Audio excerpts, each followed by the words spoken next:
యేసుక్రీస్తు వారిని తండ్రి అయిన దేవుడు గాడిద మీద ఎక్కించుకొని తీసుకొస్తానంటే దేవుని ఆత్మ కలిగిన బిడ్డలు జయాలు పలుకుతూ హోసన్న అంటూ ఆ ఖర్జూరపు మంటలతో ఎగురుతూ ఆయన గాడిద కింద బట్టలు పరుస్తూ ఉన్నారు.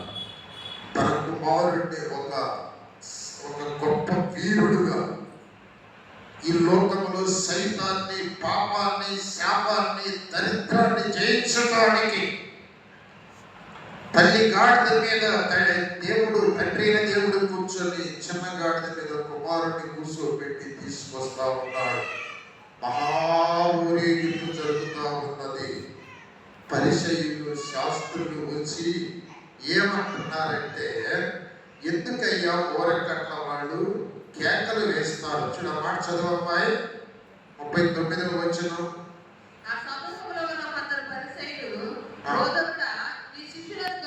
గద్దింపుమని ఆయనతో చెప్పగా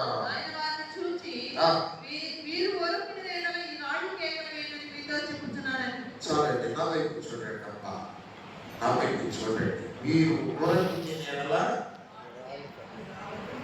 వాళ్ళు కేకలు వేస్తున్నాయి. ఇప్పుడు మీకు తెలుసా? జలములు ఘోషిస్తున్నాయి. మీకు తెలుసా? సముద్రంలో వేడి పుట్టి వర్షాలు కలవకుండా వేడి గాలులు వీస్తున్నాయి. మీకు తెలుసా? ప్రకృతి విలయ తాండవం చేస్తా ఉన్నది. ఆలోచించండి.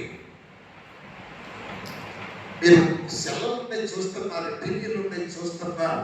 ఆ వరదల్లో ఇళ్ళు, కార్లు, మనుషులు, తల్లి బిడ్డలు కొట్టుకుపోతాం. మీరు చూస్తలేదా? సృష్టికర్త స్వరాన్ని వినిపించని స్థలం ఏమైపోతుందో తెలుసా అండి?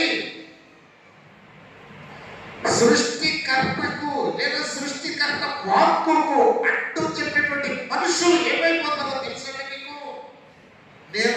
నేను చాలా మందిని చూశాను.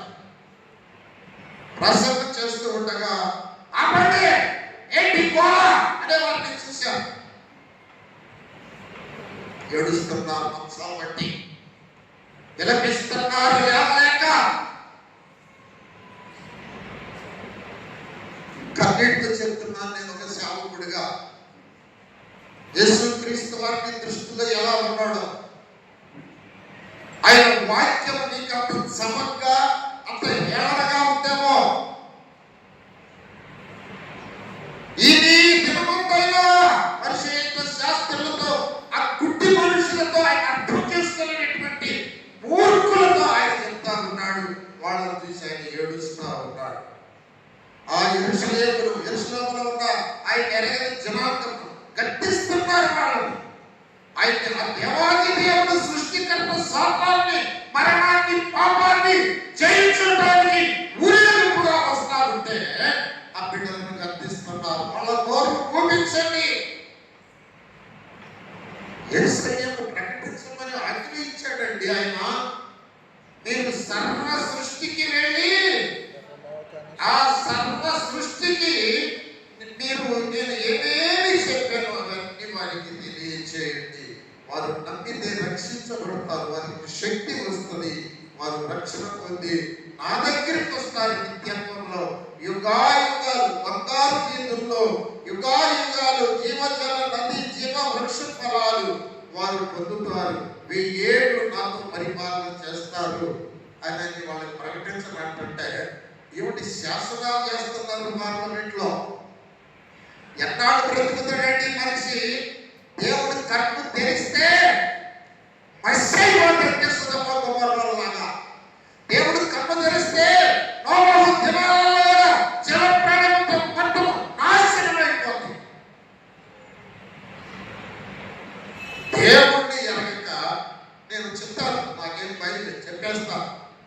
గోదావరి పుష్కరాలు అంటారు కదండి, కృష్ణా పుష్కరాలు అంటే ఏంటి మీకు తెలుసా? చెప్పేస్తున్నా. నది కన్నిక గోదావరి కన్నిక సముద్రుడితో సంగమం చేస్తుందంట. దాన్ని సంగమం అంటారు.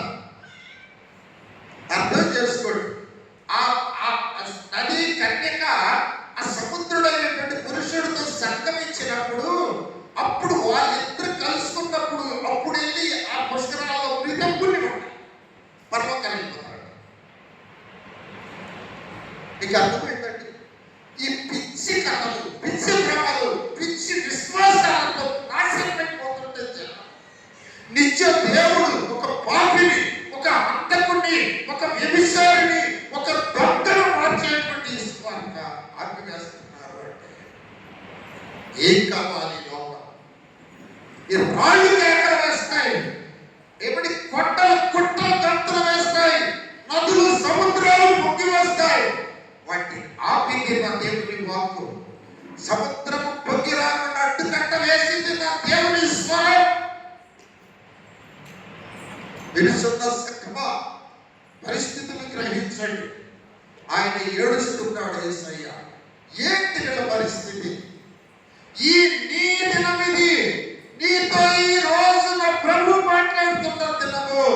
ఈ నీ దినమంతైనా ఇవి సమాధాన సంబంధమైన సంగతులు. కూతురు తింటే కాదు, దూషించే కాదు, పాపం చేసే కాదు, మోసం చేసే కాదు, పిచ్చి వాగ్దానాలు ఇచ్చే కాదు, లంచం ఇచ్చి ఓట్లు పెంచుకునేది కాదు, ఓ డబ్బులు కట్టి ఎమ్మెల్యే సీట్లు పొందుకొని రాజ్యాలనేది కాదు. ఈ సువార్త సమాధాన సువార్త. ఈ దినమంతైనా ఈ సమాధాన సంబంధమైన ఏమని చదువుతాయి? నువ్వు రెడీగా ఉండు. ఈ దినమంతైనా సమాధాన సంబంధమైన సంగతులను తెలుసుకుని నువ్వు తెలుసుకుంటే నీకెంతో మేలు, నీకు ఎంతో మేలు, ఎంతో మేలు. ఎంత మేలు, ఎంత మేలు అంటే అలాంటి అంత మేలు. ఎప్పుడో 30-31 సంవత్సరంలో భూస్థాపన చేయవలసిన ఒక వ్యక్తి 76 సంవత్సరాలు ఆరోగ్యంగా కేకలు వేస్తూ చెప్తున్నాడంటే నా ప్రభు స్వరం, నా ప్రభు ప్రేమ, నా ప్రభు రక్తం ఒక వ్యక్తిని మనిషిగా నిలబెట్టి అతని కుటుంబాన్ని ఆశీర్వాదముగా, బిడ్డల దీవెనకరంగా వచ్చింది నా ప్రభు వాక్యం. ఆశీర్వాదాన్ని దోసివేసి, ఆశీర్వాదానికి తలుపులు వేసి, శాపము, పాపము, భ్రమలతో బ్రతికే లోకమా నీ గతి ఏంటి? నీ గతి ఏం కానున్నది? అక్కడ ప్రభు చెప్తున్నాడు, చదువు. కానీ ఇప్పుడు అవి నీ కనులకు మరుగు చేయబడి ఉన్నవి. ఏమైందంటే ఈ మనుషులకి అది మరుగు చేయబడి సక్కమాలు కళ్ళ ముందుకు వస్తున్నాయి. సక్కమాలు సముద్ర పురుషుడితో గోదావరి కన్నిక కలుసుకుంటే అప్పుడు వెళ్ళి తలకాయ వచ్చి తెంతులో పుణ్యా పుణ్యా నువ్వు ఏ పాపంలో చేయి, తిరుగు, తాగు, తిట్టు, మోసం చేయి, అన్యాయం చేయి, లంచాలు తీసుకో, డబ్బులు కట్టు, రాజకీయాల్లో పనులు పట్టు, పోయే పనులు పొందివే. ఆ సంగమంలోకి వెళ్ళి తలకాయ వచ్చి తెగి అర్థమవుతుంటారు. ఏడుద్దామని కాసేపు పాపాన్ని విడిచిపెట్టి పరిశుద్ధంగా బ్రతుకు. తాగుడు మానుకొని నీ కుటుంబాన్ని పోషించుకో. ఇతర అన్యాయాలు, మోసాలు, గొడవల్లోకి వెళ్లకుండా నీతిగా బ్రతుకు. ఇలా చెప్పేవారికో నీకు యావజ్జీవ కారాగార శిక్ష, 10 లక్షల జరిమానా నీకు. ఈ చెప్పొద్దు. మోసం చేయి, ఈ జోలికి రా. ఎంతమందినైనా మరుపు, ఎంతమందినైనా కాల్చు, నీ ఇష్టానుసారంగా బ్రతుకు. నీకేం లేదు, నీకేం లేదు. ఎట్టగట్ట మేము పలుకుబడిగా వచ్చాము, ఎమ్మెల్యేలు మేము ఉండాం, నీకు ఎట్లాగైనా బెయిల్ ఇచ్చేస్తాం, వెళ్ళిపోవచ్చు. కానీ స్వార్థ ఈ దేవుడి జోలికి వెళ్ళబాక, ఈ చర్చిలోకి వెళ్ళబాక. ఎలాంటి దినాల్లో మనం ఉన్నాం మనకు అర్థమవుతుందా? ఎలా బ్రతకాలి మనం? ఎలా బ్రతకాలండి? చదువు చదువు. అది నేను దర్శించిన కాలమును నీకు దర్శించిన కాలం నీవు ఎరుగుకుంటేవి కనుక, నీకు తెలియలేదు కనుక, నీ శత్రువులు నీ చుట్టూ గట్టు కట్టి ముట్టడి వేసి, నీ శత్రువులు నీ చుట్టూ. ఎవరా శత్రువులు? ఎవరా శత్రువులు? హల్లెలూయా. సాతాను సమూహాలు నీకు ఎప్పుడు అవకాశం ఇస్తే అప్పుడు చక్కగా నీకు తాగుడులోనో, తిరుగుడులోనో, వ్యాధుల్లోనో, సమస్యల్లోనో, అలసడిలోనో, ఒత్తిడిలోనో గురి చేసి నిన్ను చంపుకొని తీసుకెళ్తాయి. నీ బిడ్డలు దిక్కులేని వాళ్ళు అయిపోతారు. ఎర్రి చూపులు చూస్తూ బ్రతకాల నువ్వు ఈ లోకంలో, పిచ్చోళ్ళలాగా బ్రతకాల.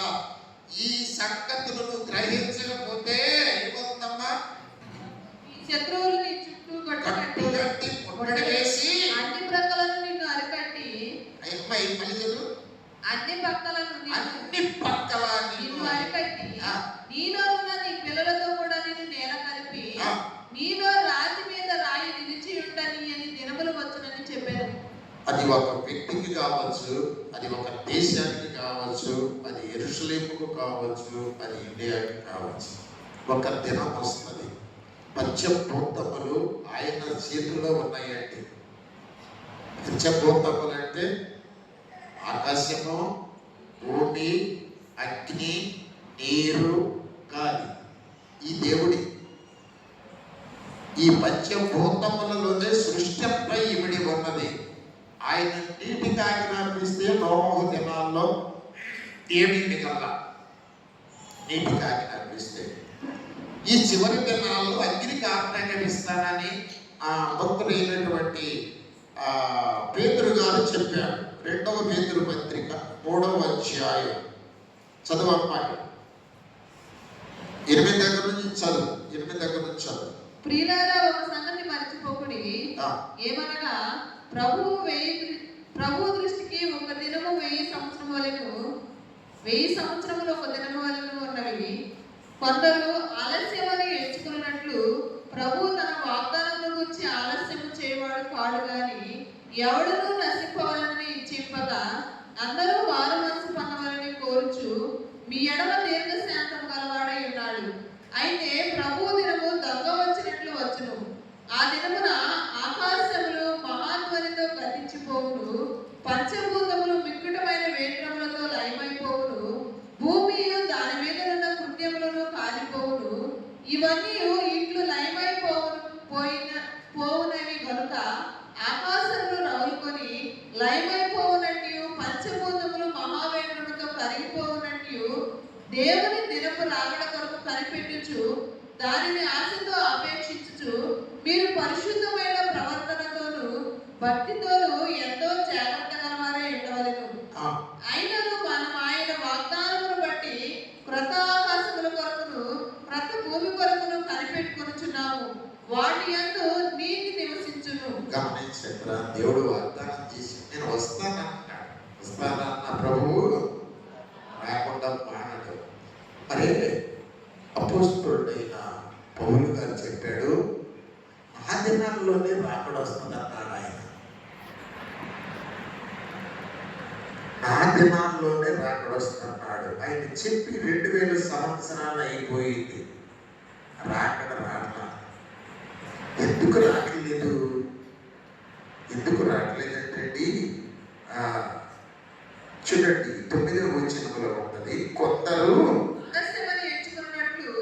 ప్రభు తన వాగ్దానముల గురించి ఆలస్యం చేయవాడు కాడు గాని ఎవడునూ నశింపవలనని ఇచ్చింపక అందరూ మారు మనసు పొందవలనని కోరుచు మీ ఎడల దీర్ఘశాంతము గలవాడై ఉన్నాడు. ఏమన్నాడు ఆయన? దీర్ఘశాంతం. 2000 సంవత్సరాలు ఆయన దీర్ఘశాంతం అంట. 2000 సంవత్సరాలంటే ఇక్కడ రాయబడి ఉన్నది. 8వ వచనం చదువు అమ్మాయి. ఒక దినము 1000 సంవత్సరములను 1000 సంవత్సరములు ఒక దినము వలెనే ఉన్నది. దేవుని టైం టేబుల్ వేరుగా ఉంటుంది, నా టైం టేబుల్ వేరుగా ఉంటుంది. దేవుని టైం టేబుల్ అంట 1000 సంవత్సరాలు ఒక రోజు అంట. 2 రోజులు ఆగుదామని అనుకున్నాడంట ఆయన. అంటే 2 వేలు, నీకు 2 వేలు, ఆయనకి 2 రోజులు. ఎందుకు 2 రోజులు అంటే, అయ్యో పాపం వీళ్ళు నశించి నరకానికి అయితే మళ్ళీ తీసుకొస్తారు, కొన్ని సమయం కొన్ని 2 రోజులు ఆగుదాం అనుకున్నాడంట. కనుక మనము బ్రతికాము. నేను ఎందుకు చెప్తున్నాను, జాగ్రత్తగా వినండి. పేతురు గారు మళ్ళీ రాశాడు. బైబిల్లో ఎవరు కూడా ఈ విధంగా రాయలేదు, అసలు ఎవరు రాయలేదు, అంత అద్భుతంగా రాశాడు. చూడమ్మా, 5వ వచనం కూడా చూడు. 3వ అధ్యాయం 5వ వచనం దగ్గర నుంచి, ఏలయనగా పూర్వం నుండి ఆకాశం ఉండిననియు ఆకాశం ఉంది, నీడలో నుండి ఆ, నీడ వలన సమకూర్చబడిన భూమియు దేవుని వాక్యము వలన కలిగిననియు వారు బుద్ధిపూర్వకంగా మరుగురు. ఎవరండి? స్వార్థము ప్రభువుని వ్యతిరేకించిన వాళ్ళు బుద్ధిపూర్వకంగా మరుస్తారు. ఏం మరుస్తారంటే ఈ భూమి నీళ్ల వలన నీళ్లలో నుండి కలిగిందని మర్చిపోతారంట. ఎక్కడుంది? ఆది యందు దేవుడు భూమి ఆకాశములు సృజించెను, భూమి నిరాకారముగాను సూర్యమును ఉండెను, ఆ. చీకటి అగాధ జలముల పైన కమ్మి ఉండెను. 6వ వచనం చదువు. మరియు దేవుడు జలముల మధ్య ఒక విశాలము కలిగి ఆ జలములను ఈ జలములను వేరుపరచుగా గాకని పలికెను. పలికెను. దేవుడు ఆ విశాలము చేసి ఆ. విశాలము క్రింది జలములను క్రింది జలములను, ఆ, విశాలము మీద జలములను మీద జలములను వేరుపరచుగా. ఆ ప్రకారమైనను ఆ. దేవుడు ఆ చా, విశాలము చా, చా. ఈ భూమి ఎక్కడి నుంచి తీసాడు దేవుడు? సంపరేంద్ర ఎట్టున్నారు మీరు? నీళ్ళల్లో ఉందంట. ఈ భూమి చిన్న గంట, ఒక మట్టి గంటలాగా నీళ్ళల్లో ఉందంట. దేవుడు ఏమన్నాడంటే నీటి జలాలు నీటికి, కింది జలాలు కిందికి వెళ్ళిపోయి కింది జలాలన్నీ ఒకసారి ఏంటంటే సముద్రాలు అయిపోయి అంట. అప్పుడు ఆ భూమిని వేరు చేసి ఆ భూమి మీద అరువులు సృష్టి చేసి ఏదేదో మనం పెట్టి ఆనామ అవన పెట్టి బ్రతికించాడు. అది చెప్తున్నాడు ఈయన. చదువు మళ్ళీ పేతురు 2:2, పేతురు 3:1 చదువు 5 వచ్చిన ఎలాగనగా పూర్వం నుండి ఆకాశం ఉండెననియు ఆ. నీళ్ళలో నుండి నీళ్ళ వలన సమకూర్చబడిన భూమియు విన్నారా? నీళ్లలో నుండి నీళ్ళ వలన నీళ్ల వలన సమకూర్చబడిన భూమియు దేవుని వాక్యము వలన కలిగిననియు. ఎలా కలిగింది? దేవుని వాక్యం వల్ల కలిగిందండి. ఒక పాపి, ఒక భ్రష్టుడు మరణం తప్పించుకొని పరలోకమనాలంటే, ఈ లోకంలో కుటుంబాలు శాంతి సమాధానంగా ఉండాలంటే, కన్న బిడ్డలు ఆనందంగా బ్రతకాలంటే వాక్యం అవసరండి.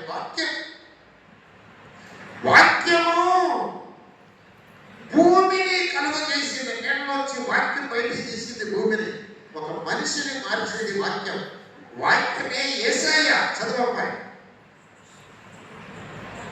చదువులో పేతురు 3:3 వాక్యము వలన కలిగిన వారు బుద్ధిపూర్వకంగా మరుగురు. ఆ. ఆ నీళ్ళ వలన బుద్ధిపూర్వకంగా మర్చిపోతాను. మర్చిపోయేదాను సంగమాలు, గౌరవాలు, అయ్యి ఇయ్యి పిచ్చి పిచ్చి మాటలు, వాళ్ళ బుర్రలో పుట్టిన ఆలోచనలు, ఎప్పటికీ ఈ ఆలోచన నుంచి ఆలోచన, ఈ పిచ్చి ఎన్ని జనము దాన్ని నమ్మటము అంతే. పొలమంటము, మంచి లేదు, నీతి లేదు, ఏంటిరా, ఏం చేస్తున్నావు, ఏం చేస్తున్నావు, ఏం మాట్లాడుతున్నావు, ఏం లేదు. ఇక లోకము నరకపు గుండములోని పరిగెత్తుతా ఉన్నది. ఒక్క దినాన కన్ను తెరిచింది లోకం. వెలిగించబడిన బిడ్డలు అలా ఆలోచించారు. చదువు 6వ వచనం. ఆ నీళ్ళ వలన అప్పుడున్న లోకము ఏనండి ఆ నీళ్లలో అప్పుడున్న లోకము నీటి వరదలో మునిగి నశించెను. ఏమండి ఏమైపోయింది? నీటి వరదలో మునిగి నశించారు. 120 సంవత్సరాలు నోవహు ద్వారా మాట్లాడిస్తే వాళ్ళు ఏమి చేశారు? నిర్లక్ష్యం చేశారు. నమ్మల. ప్రభు చెప్పాడు లోకాసు వార్తలోనే 16వ అధ్యాయంలో అంటాడు, నోవహు దినాల్లో జరిగినట్టుగా ఆయన రాకడ దినాల్లో కూడా జరుగుతుంది అని చెప్పాడు. తర్వాత ఇంకొక మాట కూడా చెప్పాడు, లోతు దినాల్లో జరిగినట్టుగా నోవహు దినాల్లో జరిగినట్టు జరిగింది, ఇప్పుడు లోతు దినాల్లో జరిగినట్టు జరగబోతుంది అని చెప్తున్నాడు పేతురు గారు. చదువు. ఆ నీళ్ళ వలన అప్పుడున్న లోకములో నీటి వరద మునిగి నశించెను.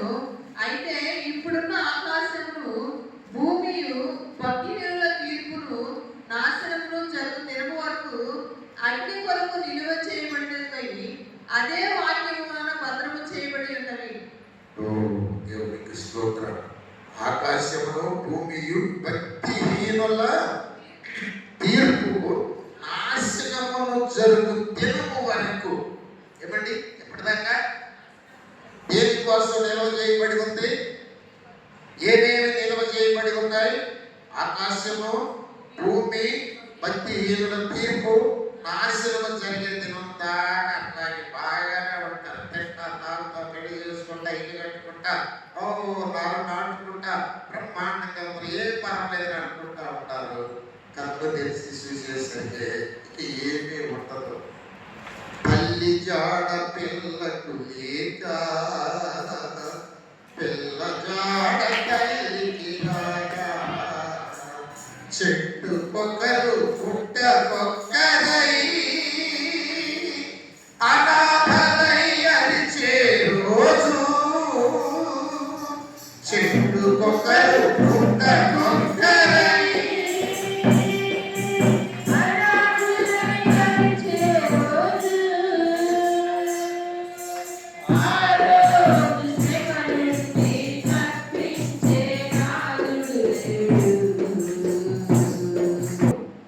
ఏడ్చే రోజు వచ్చేసింది. ఏడుస్తున్నారు కూడా. అగ్ని పర్వతాలు బద్దలవుతున్నాయి. సముద్రంలో అలజడి వచ్చేసింది. భయంకరమైన పరిస్థితులు జరుగుతున్నాయి. అదే వెళ్ళి ఉత్తరప్రదేశానికి ఎక్కడం ఒక బావిలో నీళ్లు చూసారా మీరు? ఎట్లో అలాగే అటు ఇటు ఊగుతున్నాయి అంట. ఎందుకు ఊగుతున్నాయి? ఏదో ఎదుగుతున్నారు. వరదలు ఓ పక్క యుద్ధాలండి. సంవత్సరాలు ఉక్రెయిన్ రష్యా కొన్ని సంవత్సరాలు జరుగుతారు. ఏం తింటున్నారా? తల్లులేంది, పిల్లలేంది, ఆ బాంబులు మాటలు, సచ్చిన శవాలు. చివరి దినాల్లో యేసయ్య ఉగ్రత దినానా ఏమవుతుందంటే నేను చెప్తున్నా, చాలా చెప్పాలనుకున్నాను కానీ చెప్పలేను. యేసయ్య రాకడ 3 స్టెప్పులుగా ఉంటుందండి. యేసయ్య రాకడ ఇప్పుడు మనం మాట్లాడుకుంటూ ఉండగానే ఆయన రావచ్చు. దాన్ని ఆగమనం అన్నారు. వినండి, దాన్ని ఏమన్నారు? ఆగమనము అన్నారు. ఆగమనములో ఏం జరుగుతుందంటే శక్తపడిన వారు, తమను తాము పరిశుద్ధపరుచుకున్న వారు, యేసయ్య కోసం ఎదురు చూసేవారు ఎత్తబడతారు. ఆయన మధ్యాకాశం దాకా పరిశుద్ధుల ఆత్మలతో కూడా దూతగణములతో వచ్చినప్పుడు పరిశుద్ధులు ఎత్తబడతారు, మిగతా వారు విడవబడతారు. చెప్తాను వినండి జాగ్రత్తగా. ఈ ఎత్తబడిన పరిశుద్ధులకు బహుమానాలు ఉంటాయి. మధ్యాకాశంలో ఆయన పెళ్లి విందు ఏర్పాటు చేసి నీవు జీవించిన జీవితాన్ని బట్టి, నువ్వు మార్చిన జనాన్ని బట్టి నీకు బహుమానాలు, నీకు వరాలు, నీకు కిరీటాలు, ఇవన్నీ మధ్యాకాశంలో 7 సంవత్సరాలు ఉంటాయి. ఎన్ని సంవత్సరాలు? 7 సంవత్సరాలు బహుమానాలు, విద్యులతో, దేవదూతలతో, పరిశుద్ధులతో బ్రతుకుతారు ఆగమనంలో. ఈ 7 సంవత్సరాలు విడిచిపెట్టబడిన వారు ఎలా ఉంటారంటే చాలా ఘోరమైన పరిస్థితి అండి. 3.5 సంవత్సరాలు శ్రమలు ఉంటాయి అన్నాడు. మిగిలిన 3.5 సంవత్సరాలు మహాశ్రమలు ఉంటాయి అన్నాడు. శ్రమలలో తట్టుకోగలరు కానీ మహాశ్రమలలో పీల్చడానికి గాలి ఉండదు, తాగటానికి నీళ్లు ఉండవు, సాగటానికి చావు కూడా ఉండదు అన్నాడు. చావు కూడా దొరకదంట. చావు కోసం పరిగెత్తారంట. నేను చావాలి నన్ను చప్పటి అంటే చావు కూడా దొరకదంట. 3.5 సంవత్సరాలు మహాశ్రమలు, 3 సంవత్సరాలు మామూలు శ్రమలు ఉంటాయి. దేశము భయంకరంగా ఉంటుంది, ఘోరంగా ఉంటుందండి. ఆ 7 సంవత్సరాలు పూర్తయిన తర్వాత యేసయ్య సంఘాన్ని పరిశుద్ధం తీసుకుని భూమి మీదకి వస్తాడు. అప్పుడు హర్మీగిద్దోని యుద్ధమని జరుగుతుంది. హర్మీగిద్దోని యుద్ధంలో ఏమండి యేసయ్య మొత్తం జయించేసి ఈ భూమి మీద ఉన్నటువంటి జనాంగంలో 2గా ఆయన వేరు చేస్తాడు. కొంతమందిని ఎడమ పక్కకి మేకలు మీరు, కొంతమందిని కుడి పక్కకి గొర్రెలని మహిమ సింహాసనం అనేది వాళ్ళందరినీ వేరు చేస్తారు. మేకలకు శిక్ష, గొర్రెలకు 1000 ఏళ్ల పరిపాలన స్థానం ఇస్తాడు. ఈ గొర్రెలుగా సిద్ధపడటానికి చాలా కష్టమండి 7 శ్రమలలో. ఎందుకంటే వాక్యం పరిశుద్ధాత్మ దేవుడు కూడా ఉండడు, చెప్పేవాళ్ళు ఉండరు.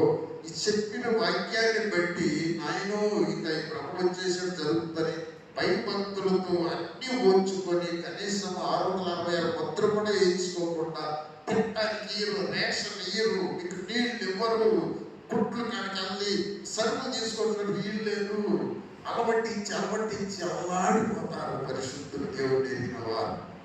ఆ టైంలో ఆయన వచ్చి నా కోసం మీరు శ్రమపడ్డారు, ముద్ర వేసుకోలేదు, పరిశుద్ధంగా బ్రతికారు కనుక నేను వచ్చినప్పుడు మీరు నాకు అన్నం పెట్టారు, నాకు వస్త్రాలు ఇచ్చారు, నేను హాస్పిటల్ ఉంటే చూస్తానికి వచ్చారు, ఇవన్నీ చెప్పి మీరు కుడి పక్కకి రండి అని ఎడం పక్క వాడని ఆయన తీర్పుకు అప్పగించేసి వీళ్ళని తీసుకొని 1000 ఏళ్ల పరిపాలనలోకి వెళ్తాడు. ఇంకొకసారి క్లియర్గా చెప్తాను, ఇది అంతా మీకు.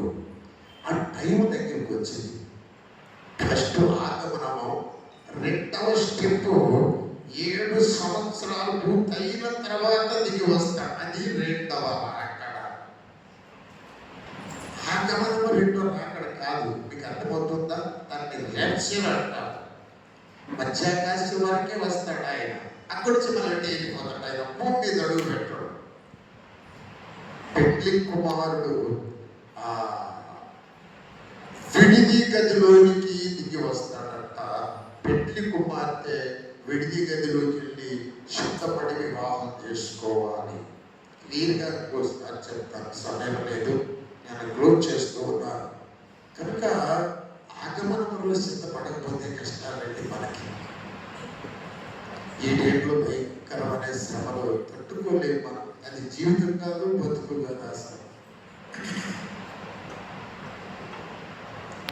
కనుక నేను చెప్పేది ఏంటంటే, దేనికోసం కన్నీరు కారుస్తున్నాం? పాపం చేసి కన్నీరు కార్చటంలా విచ్చలవిడిగా తిరుగుతున్నారు. ఏదన్నా జరగరాంది జరిగిందంటే పొలోమని ఏడుస్తూ చూస్తున్నారు. మొన్న ఏమనుకుంటారేమో తెలియదు కానీ